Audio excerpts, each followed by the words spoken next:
Assalamualaikum warahmatullahi wabarakatuh.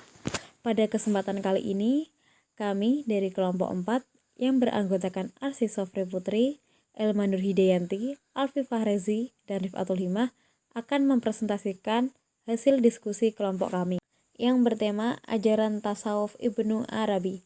Berikut pembahasannya. Biografi Ibnu Arabi. Beliau mempunyai nama lengkap yaitu Syekh Abu Bakar Muhammad Muhyiddin Al-Hatimi Al-Ta'i Al-Andalusi. Di Andalusia, beliau dikenal sebagai Ibnu Arabi.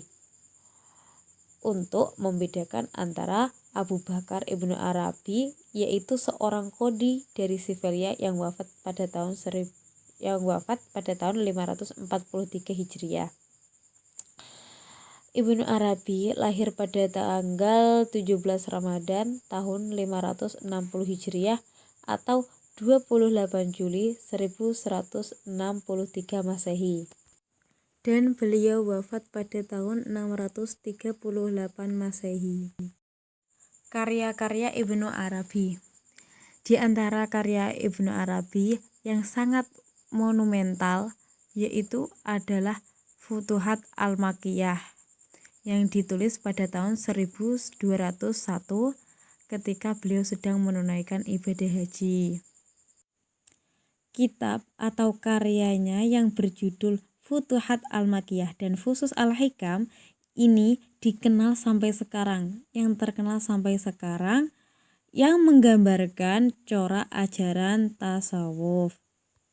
Dalam buku lain juga disebutkan karya Ibnu Arabi itu juga ada Musyahid Al-Asra Al-Matole, Al-Anwar Ilahiyah, Hilyat Al-Abdal, dan lain sebagainya. Selanjutnya yaitu pemikiran tasawuf falsafi Ibnu Arabi tentang wahdatul wujud. Ajaran sentral Ibnu Arabi adalah tentang wahdatul wujud atau kesatuan wujud. Wahdah satu, wujud ada.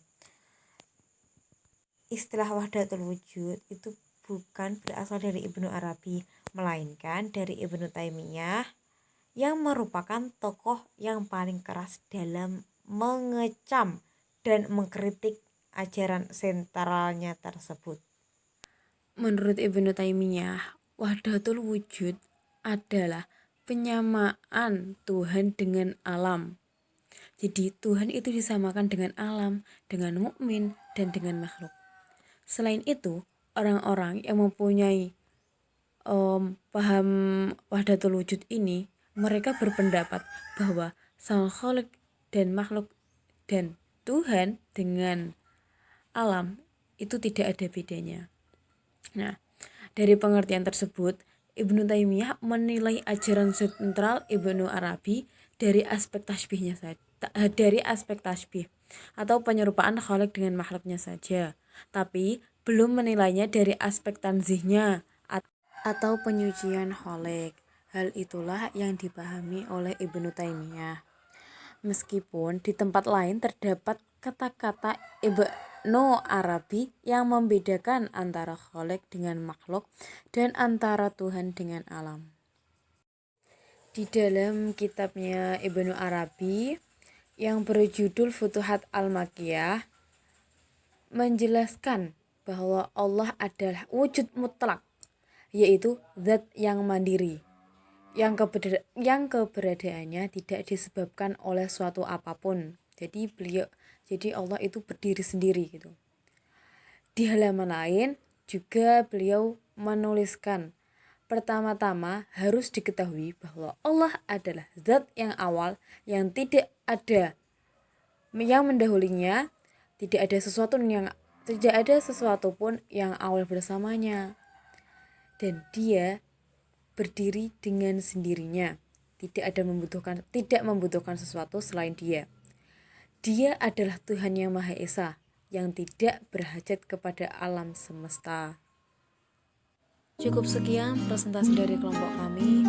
Mohon maaf apabila ada kesalahan tutur kata atau mungkin ada materi yang salah. Kami mohon maaf yang sebesar-besarnya. Akhirul kalam, ihdinas siratal